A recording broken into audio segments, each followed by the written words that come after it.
लाख सैनिकों की लामबंदी के आदेश के बाद जबरदस्त हड़कंप मचा हुआ है। लोगों को ये समझ नहीं आ रहा कि वो रूस में रहें या फिर रूस से चले जाएं। और इस हापादापी वाली हालात में महज कुछ ही घंटों के भीतर पूरे रूस का माहौल ही बदल दिया गया है। खास बात तो ये भी है कि जब से रिजर्व सैनिकों की भर्ती का ऐलान किया गया है, यूक्रेन और ज्यादा आक्रामक हो गया है।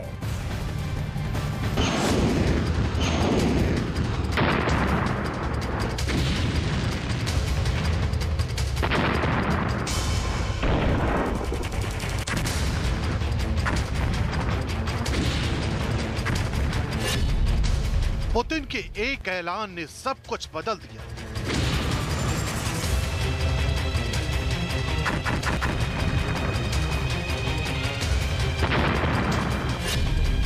पुतिन के एक ऐलान ने यूक्रेन को हमलावर। क्या आप मुद्रा लोन के लिए दर्जनों बैंक जाकर थक चुके हैं? आसानी से 10 लाख मुद्रा लोन कैसे प्राप्त करें सीखना है?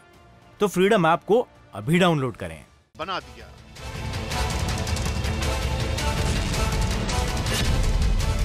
पुतिन के एक ऐलान ने रूस में नया धमाका कर दिया।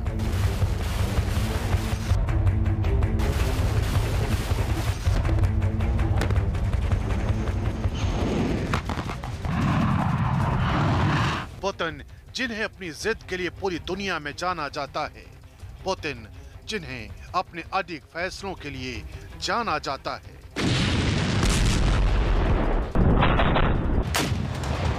पुतिन जिन्हें दुश्मन को करारा जवाब देने के लिए जाना जाता है, वही पुतिन अब यूक्रेन में इतने मजबूर हो चुके हैं कि अब उनकी जिद और जुनून का दायरा इस कदर बढ़ चुका है कि वो कुछ भी कर गुजरने को तैयार है। रूस में जब से रिजर्व सैनिकों की तैनाती की खबर का ऐलान किया गया है, उसके बाद से एक बार फिर ये माना जाने लगा है कि यूक्रेन के हाथों लगातार चोट खाने वाले पुतिन अब खतरनाक कमबैक करने वाले हैं।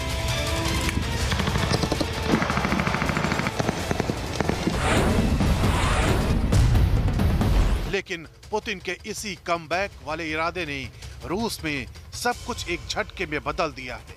3 लाख सैनिकों को मोबिलाइज करने के आदेश ने न सिर्फ आम लोगों में भगदड़ के हालात पैदा कर दिए हैं, बल्कि रूस के सैनिकों की मनोदशा पर भी इसका साफ असर देखा जा रहा है।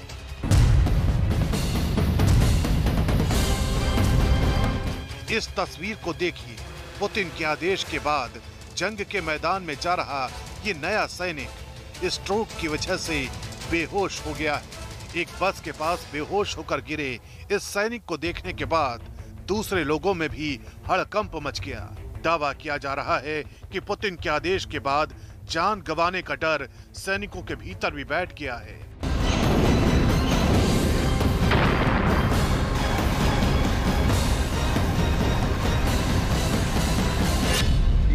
हम अभी पहुंचे भी नहीं हैं, लेकिन उससे पहले ही एक सैनिक को दौरा पड़ चुका है।